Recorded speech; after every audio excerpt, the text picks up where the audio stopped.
Hello guys, कैसे हैं आप लोग।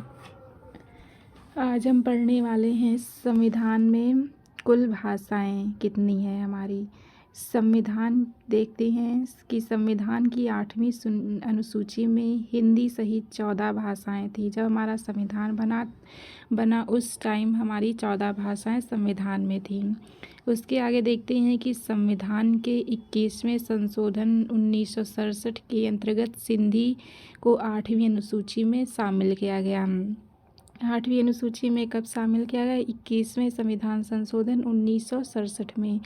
आगे हम देखते हैं संविधान के 71वें संशोधन अधिनियम 1992 की 8वीं अनुसूची में नेपाली, मणिपुरी, कोंकणी 3 भाषाओं को शामिल किया गया, जिसमें 71वें संविधान संशोधन 1992 में नेपाली, मणिपुरी, कोंकणी 3 भाषाओं को शामिल किया गया, जिसकी ट्रिक है नमक। ना से हो गया नेपाली, मा से मणिपुरी, का से कोंकणी। इस प्रकार हम देख लेते हैं नेपाली, मणिपुरी, कोंकणी को 92वें संविधान संशोधन में जोड़ा गया। आगे देखते हैं संविधान के 92वें संविधान संशोधन अधिनियम 2003 के तहत 8वीं अनुसूची में मैथिली, डोगरी, बोडो, संथाली को शामिल किया गया।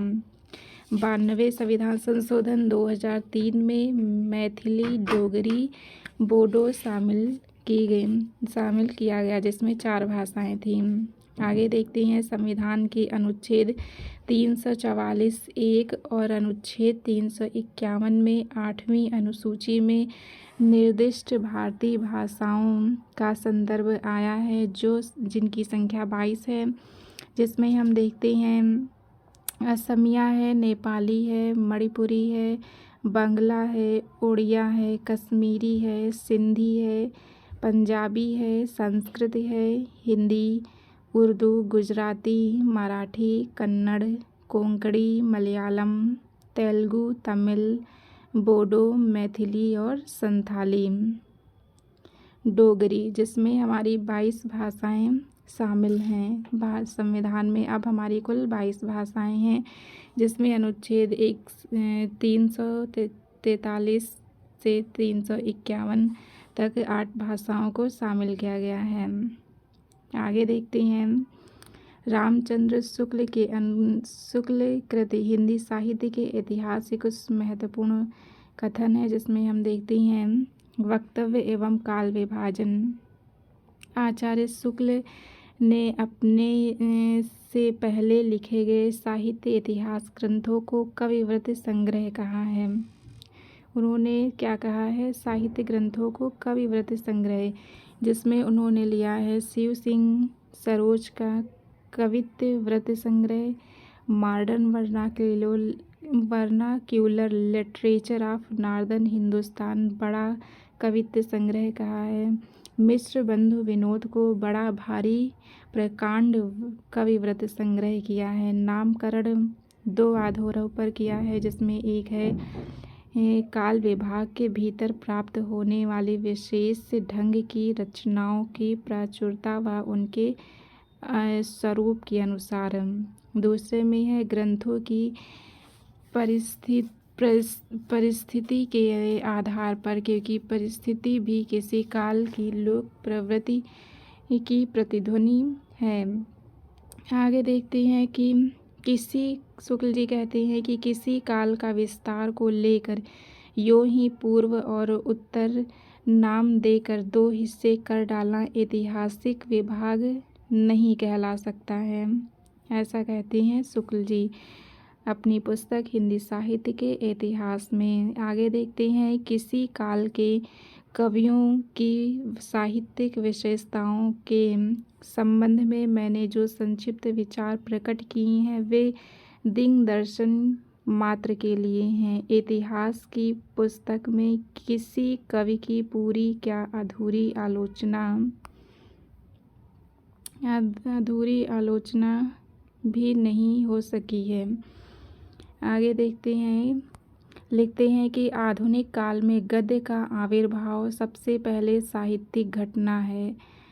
वर्तमान लेखकों और कवियों के संबंध में कुछ लिखना अपने सिर एक बला मोल लेना ही समझ पड़ता है। ऐसा शुक्ल जी कहते हैं कि वर्तमान लेखकों और कवियों के संबंध में कुछ लिखना अपने सिर एक बला मोल लेना ही समझ पड़ता है।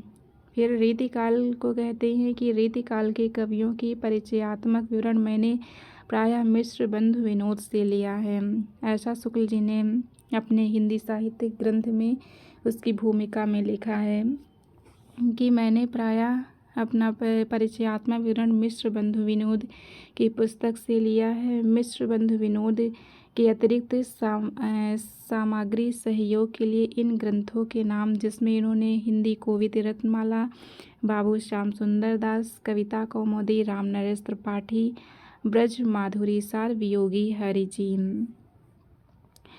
आगे लिखते हैं कि मेरा उद्देश्य अपने साहित्य के इतिहास का एक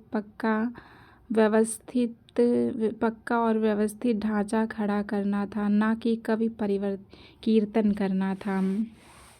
उन्होंने काल विभाजन किया है, जिसमें आदिकाल वीर गाथा काल का समय संवत 1375 माना है, आदिकाल का, और भक्ति काल को पूर्व मध्यकाल कहा है, जिसका समय है 1375 संवत 1375 से 1700। उसके आगे देखते हैं उत्तर मध्यकाल, जिसे रीतिकाल कहते हैं। रीतिकाल का समय संवत 1700 से 1900। आगे देखते हैं आधुनिक काल, गद्य काल, जिसका समय माना है संवत 1900 से 1984। यहाँ से आदिकाल से क्वेश्चन बनते हैं कि शुक्ल जी ने वीर गाथा काल आदिकाल को क्या नाम दिया है या रीतिकाल को क्या नाम दिया है। तो आगे हम देखते हैं साहित्य इतिहास लेखन की परंपरा कहाँ से शुरुआत होती है। तो हम सबसे पहले देखते हैं ग्रंथ है इस्तवार दाला लेतेत्तर एंदोई हिंदुस्तान। यह ग्रंथ है गारसा दा तासी का, जिसके 2 भागों में प्रकाशित हुआ। पहला भाग 1839 में, दूसरा 1847 में प्रकाशित हुआ, और दूसरे भाग का दूसरा संस्करण इसका निकला था 1871 के, जिसके 3 खंड हुए। तो 1839, 1847, 1871। इन्होंने अपने इस ग्रंथ में उर्दू और हिंदी के 738 कवियों का विवरण अंग्रेजी वर्णक्रम के अनुसार दिया था, जिसमें इन्होंने सिर्फ हिंदी के 72 कवियों को ही स्थान दिया था। और इनकी भाषा थी फ्रेंच भाषा में इन्होंने लिखा था। यहाँ पर एंदुई का अर्थ है हिंदवी, हिंदुस्तानी का हिंदुस्तानी। इसे ब्रिटेन की आयरलैंड प्राच्य साहित्य अनुवादक समिति की ओर से पेरिस में प्रकाशित किया गया था। कहाँ से प्रकाशित हुआ था? पेरिस से, जिसमें काल विभाजन और नामकरण का कोई भी प्रयास नहीं किया गया था। गारसा दा तासी ने अपने ग्रंथ में काल विभाजन नामकरण का कोई भी प्रयास नहीं किया था, और इसका हिंदी में अनुवाद लक्ष्मी सागर वार्ष्णेय ने हिंदी रचनाकारों में संबंधित हिंदी अनुवाद किया, जिसका नाम था हिंदुई साहित्य का इतिहास 1952। इन्होंने गारसा दा तासी के ग्रंथ का हिंदी साहित्य में अनुवाद किया था हिंदुई साहित्य का इतिहास नाम से 1952 में। आगे हम देखते हैं अगला ग्रंथ आता है तज़किरा ई शुअरा ई हिंदी। यह है मौलवी करीमुद्दीन का, जिन्होंने 1848 में लिखा था।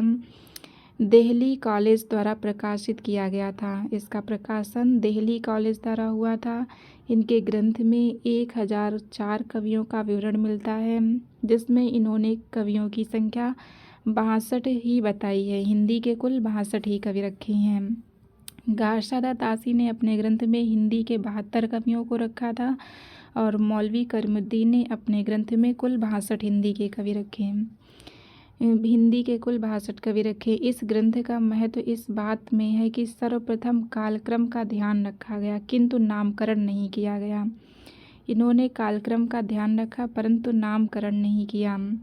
इसे तब का सुअरा भी कहा जाता है। इनके ग्रंथ को तब का सुअरा भी कहा जाता है। अगला ग्रंथ है भाषा काव्य संग्रह महेश दत्त शुक्ल का 1873 में। यह हिंदी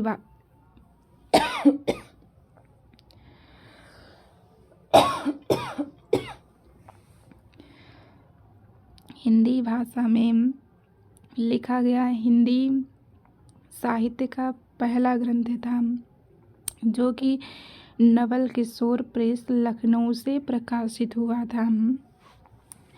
आगे देखते हैं शिव सिंह सेंगर का शिव सिंह सरोज, जिसका प्रकाशन 1883 में नवल किशोर प्रेस लखनऊ से प्रकाशित होता है, जिसके ग्रंथ में सर्वप्रथम 1000 से ज़्यादा कवियों को स्थान दिया गया। इसी ग्रंथ में इसी से या बाद के इतिहासकारों के लिए आधार भी रहा है।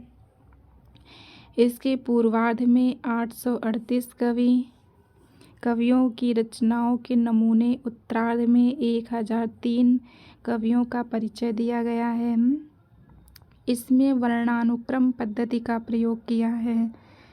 काल विभाजन का नामकरण का कोई प्रयास नहीं किया गया है। आगे हम कुछ ग्रंथ देखते हैं, जिसमें आते हैं जॉर्ज ग्रियर्सन का the modern vernacular literature of northern Hindustan, Garcin de Tassy का गारशादा तासी ने 1888 ईस्वी में लिखा, जिसका प्रकाशन एशियाटिक सोसाइटी ऑफ बंगाल की पत्रिका के विशेषांक में छपा था। बहुत से विद्वानों ने इसे सही अर्थों में हिंदी साहित्य का पहला ग्रंथ माना है। गारशादा तासी के the modern vernacular literature of northern Hindustan को हिंदी साहित्य का पहला ग्रंथ माना है। सर्वप्रथम हिंदी साहित्य का भाषा की दृष्टि से क्षेत्र निर्धारित करते हुए हिंदी के इतिहास को संस्कृत, पाली, प्राकृति, अरबी, फारसी मिश्रित उर्दू से पृथक किया गया। इनके ग्रंथ में इन्होंने पहली बार कवियों को काल क्रमानुसार वर्गीकृत किया, उनकी प्रवृत्तियों को उद्घाटित किया। इन्होंने अपने ग्रंथ में संपूर्ण ग्रंथ को 11 अध्यायों में विभक्त किया है और एक अध्याय एक काल का सूचक है। प्रत्येक अध्याय एक काल का सूचक है। हर अध्याय का एक नामकरण दिया गया है, जिसमें कुल 952 कवियों को शामिल किया गया है, जिनमें 886 कवियों के विवरण का आधार शिव सिंह सरोज है। सर्वप्रथम भक्ति काल 16वीं से 17वीं शताब्दी को स्वर्ण युग कहा है। ये क्वेश्चन कई बार पूछा जा चुका है कि भक्ति काल को स्वर्ण युग किसने कहा है सर्वप्रथम, तो ग्रियर्सन ने अपनी पुस्तक the modern vernacular literature of northern Hindustan में कहा है, और किशोरी लाल गुप्त ने इनकी पुस्तक का हिंदी में अनुवाद किया। हिंदी साहित्य का प्रथम इतिहास 1957 में प्रकाशित करवाया था। आगे देखते हैं मिश्र बंधु विनोद का है मिश्र बंधु विनोद, जिनके 3 भाग प्रकाशित हुए 1913 में और चौथा भाग 1934 में प्रकाशित हुआ। इन्होंने अपने ग्रंथ में सर्वाधिक 4591 कवियों को शामिल किया। ग्रियर्सन यद्यपि काल विभाजन एवं नामकरण कर चुके थे, व्यवस्थित रूप से इसका श्रेय मिश्र बंधुओं को जाता है। इन्होंने संपूर्ण इतिहास को 5 कालों में विभाजित किया।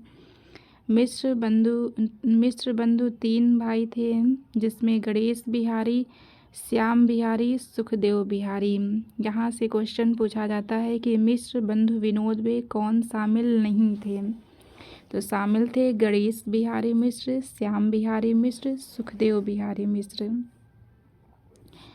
आगे हम देखते हैं आचार्य रामचंद्र शुक्ल का हिंदी साहित्य का इतिहास। 1929 में इन्होंने लिखा। इसका मूलतः नागरी प्रचारणी सभा से प्रकाशित हिंदी शब्द सागर की भूमिका के रूप में लिखा गया था। भूमिका को हिंदी साहित्य का विकास नाम दिया गया था। यह हिंदी का सर्वाधिक प्रख्यात इतिहास ग्रंथ है। इसमें रचनाकारों के इतिवृत्त के बजाय उनके रचनात्मक वैशिष्ट्य पर अधिक बल दिया गया। विधेयवादी पद्धति का प्रयोग करते हुए तत्कालीन युगीन परिस्थितियों के संदर्भ में हिंदी साहित्य के इतिहास को विश्लेषित किया गया। अपभ्रंश साहित्य को हिंदी से अलग गाते हुए पूर्व पीठिका के रूप में वर्णित किया है। इन्होंने लिखा है, शुक्ल जी ने लिखा है कि संपूर्ण इतिहास का इतना तार्किक व्यवस्थित काल विभाजन किया कि परवर्ती इतिहास ग्रंथों में प्रायः उसका ही प्रयोग किया गया। आगे देखते हैं राम कुमार वर्मा का हिंदी साहित्य का आलोचनात्मक इतिहास। 1938 में छायावादी कवि राम कुमार वर्मा ने अपने इतिहास ग्रंथ में इनकी काव्यात्मक भाषा ने पाठकों को आकर्षित किया। इतनी विस्तृत सामग्री, उनकी आकर्षक प्रस्तुति भाषा के कारण यह प्रभाव छोड़ने में सफल रहा। इन्होंने आदिकाल व भक्तिकाल का समय 693 से 1693 माना है। आगे का भाग वे नहीं लिख पाए थे। निर्गुण ज्ञानाश्रयी शाखा को इन्होंने संत काव्य कहा है और निर्गुण प्रेमाश्रयी शाखा को सूफी काव्य कहा है। राम कुमार वर्मा ने निर्गुण ज्ञानाश्रयी शाखा को संत काव्य और निर्गुण प्रेमाश्रयी शाखा को सूफी काव्य दिया है नाम। अब आगे लिखते हैं कि अपभ्रंश साहित्य के बड़े हिस्से को भी शामिल कर इन्होंने संधि काल नाम दिया है। इन्होंने आदिकाल के अपभ्रंश के एक बड़े साहित्य को संधि काल नाम दिया है।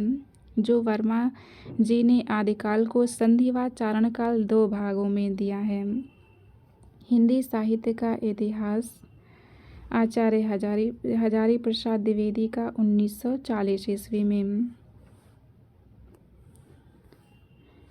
हजारी प्रसाद द्विवेदी ने कुछ स्वतंत्र इतिहास ग्रंथ नहीं लिखा है, किंतु उल्लिखित तीनों ग्रंथ इतिहास संबंधी हैं। इनमें एक निश्चित साहित्य इतिहास की दृष्टि मिलती है। आचार्य द्विवेदी ने इतिहास को परंपरा के विकास के रूप में व्याख्यायित किया है। विश्व भारती के गैर हिंदी भाषी साहित्य जिज्ञासुओं को हिंदी साहित्य के परिचित करवाने हेतु जो व्याख्यान दिए थे वे संशोधित परिवर्तित करके हिंदी साहित्य की भूमिका नाम से तैयार किया गया था।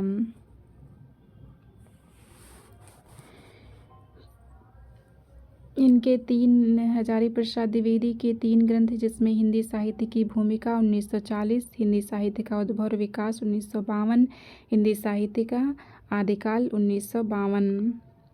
इन्होंने आदिकाल का निरूपण किया, आदिकाल का स्वरूप निर्धारण किया, भक्तिकाल के उदय की पृष्ठभूमि, परिवर्तित सिद्धांतों से भक्तिकालीन संत काव्यधारा का संबंध उद्घाटन, हिंदी सूफी काव्य का आधार, संस्कृत प्रकृति अपभ्रंश काव्य परंपरा को मानना आदि इनकी साहित्य इतिहासकार के रूप में उपलब्धियां हैं। आगे हम देखते हैं गणपति चंद्र गुप्त का हिंदी साहित्य का वैज्ञानिक इतिहास 1965। गणपति चंद्र गुप्त का हिंदी साहित्य का इतिहास इन्होंने लिखा 1965 में। शुक्ल जी द्वारा प्रतिपादित ढांचे में आमूल चूल परिवर्तन करने का एक सार्थक प्रयास इस ग्रंथ के माध्यम से इन्होंने किया है। संपूर्ण इतिहास को 3 कालखंडों में विभाजित किया, जिसमें प्रारंभिक काल, मध्यकाल, आधुनिक काल कहा है। साहित्य इतिहास के विकासवादी सिद्धांतों की प्रतिष्ठा करते हुए उसके आलोक में हिंदी साहित्य की नूतन व्याख्या प्रस्तुत करने की चेष्टा की है। आगे देखते हैं, संपादक हैं डॉक्टर नगेंद्र एवं डॉक्टर हरदयाल। 1973 हिंदी साहित्य का इतिहास। संपादन डॉक्टर नगेंद्र के संपादन में 26 विद्वानों के सहयोग से यह ग्रंथ विशद ग्रंथ रचा गया था। इसमें विद्वानों के कारण एक ऐतिहासिक दृष्टि संपूर्ण ग्रंथ में आद्योपांत नहीं हो पाई, किंतु फिर भी प्रत्येक काल व उससे जुड़े रचनाकारों पर सरल भाषा में अपेक्षाकृत अधिक प्रामाणिक और व्यवस्थित सामग्री के कारण विद्यार्थियों में विशेष रूप से प्रचलित है। रामस्वरूप चतुर्वेदी का आगे देखते हैं, हिंदी साहित्य और संवेदना का विकास। ये क्वेश्चन अक्सर पूछा जाता है। रामस्वरूप चतुर्वेदी का ग्रंथ कब प्रकाशित हुआ या इनके ग्रंथ का क्या नाम है? तो इनका ग्रंथ हिंदी साहित्य और संवेदना का विकास 1986 ईस्वी में। इस पर इन्हें व्यास सम्मान सहित कई पुरस्कार प्राप्त करने वाला यह ग्रंथ अपनी लोकप्रियता आकर्षण में अद्वितीय है। रामस्वरूप चतुर्वेदी मूलतः शुक्ल जी की दृष्टि से प्रभावित हैं, फिर भी उन्होंने शुक्ल जी के युगीन दृष्टिकोण और द्विवेदी जी की परंपरावादी दृष्टिकोण में परस्पर संबंध बनाते हुए लिखा है। शुक्ल जी की बहुत सी स्थापनाओं को स्थापित करने के प्रयास से भी उनकी मौलिकता क्षरित नहीं होती है। शुक्ल जी की परंपरा को गंभीरता से पुनर्परिभाषित किया है रामस्वरूप चतुर्वेदी ने। भाषा और साहित्य के गहरे संबंधों की खोज उनकी प्रमुख विशेषता है। भाषिक प्रवृत्तियों को गहरी समीक्षा की साहित्यिक परंपराओं के संदर्भ में व्याख्यायित किया गया है।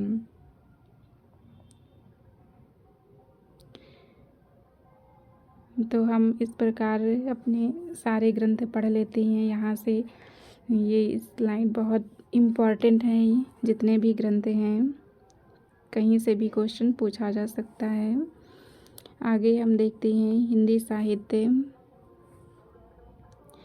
हिंदी साहित्य इतिहास, प्रमुख ग्रंथ और उनके क्रमानुसार, ग्रंथकार व उनके क्रमानुसार देखते हैं। इस्तवार दा ललितेतर इंदोई हिंदुस्तान गारशा दातासी का है, 1839 में प्रकाशित हुआ। तज़किरा ई सुवरा ई हिंदी, जिसका दूसरा नाम है तबकास सुवरा, 1848 में मौलवी करीमुद्दीन का। फिर देखते हैं भाषा काव्य संग्रह, 1873 महेश दत्त शुक्ल का। शिव सिंह सरोज है, 1883 शिव सिंह सेंगर का।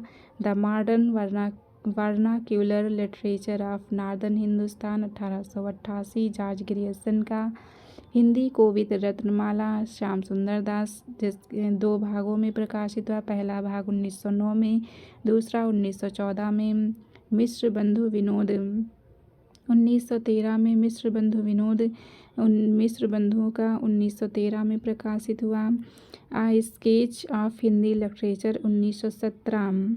Edwin Greaves a history of Hindi literature 1920। F.E.K. Braj Madhuri Saar 1923। Viyogi Hari Hindi साहित्य विमर्श 1923। पदुमलाल पुन्नालाल बख्शी हिंदी भाषा का विकास 1924। श्याम सुंदर दास। कविता कौमुदी 1928। रामनेत्र त्रिपाठी हिंदी साहित्य का इतिहास, आचार्य रामचंद्र शुक्ल। हिंदी भाषा एवं साहित्य 1930। श्याम सुंदर दास। हिंदी साहित्य का विवेचनात्मक इतिहास 1930। सूर्यकांत त्रिपाठी निराला। आगे देखते हैं हिंदी साहित्य का इतिहास 1931। रमाशंकर शुक्ल रसाल। हिंदी भाषा और साहित्य का विकास 1931। अयोध्या सिंह उपाध्याय हरिऔध। हिंदी साहित्य 1933। संपादक डॉक्टर धीरेन्द्र वर्मा। आधुनिक हिंदी साहित्य का इतिहास 1934। कृष्ण शंकर शुक्ल। हिंदी साहित्य का आलोचनात्मक इतिहास 1938। रामकुमार वर्मा। Modern Hindi literature 1939। इंद्रनाथ मदान। हिंदी साहित्य की भूमिका आचार्य हजारी प्रसाद द्विवेदी। खड़ी बोली हिंदी साहित्य का इतिहास 1941 ब्रज रत्नदास। आधुनिक हिंदी साहित्य 1941 लक्ष्मी सागर वार्ष्णेय। हिंदी काव्यधारा 1944 राहुल संकत्यायन। हिंदी वीर काव्य 1945 टीकम सिंह तोमर। हिंदी साहित्य 20वीं शताब्दी नंदुलारे वाजपेयी 1942। रीति काव्य की भूमिका 1949 डॉक्टर नगेंद्र। आधुनिक हिंदी साहित्य 1950 नंदुलारे वाजपेयी। उत्तरी भारत की संत परंपरा 1951 परशुराम चतुर्वेदी। 1952 हिंदी साहित्य का इतिहास हजारी प्रसाद। हिंदी साहित्य उद्भव और विकास 1952 हजारी प्रसाद। हिंदी साहित्य का अतीत 1960 विश्वनाथ प्रसाद मिश्र। हिंदी साहित्य का इतिहास दर्शन नलिनीश्वर शर्मा।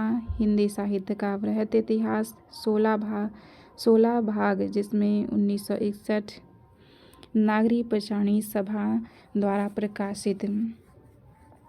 तो इस प्रकार आज हमने कुछ महत्वपूर्ण ग्रंथ संविधान में सम्मिलित भाषाएं पढ़ी, जिसमें हमने आज बहुत सारे ग्रंथ पढ़े, बहुत सारे ग्रंथकार पढ़े।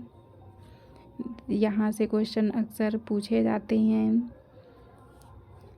तो आज ये हमारा वीडियो कंप्लीट होता है। उम्मीद है कि आपको यह वीडियो अच्छा लगेगा, तो इसे लाइक करें, सब्सक्राइब करें और कमेंट सेक्शन में बताएं आपको यह वीडियो कैसा लगा।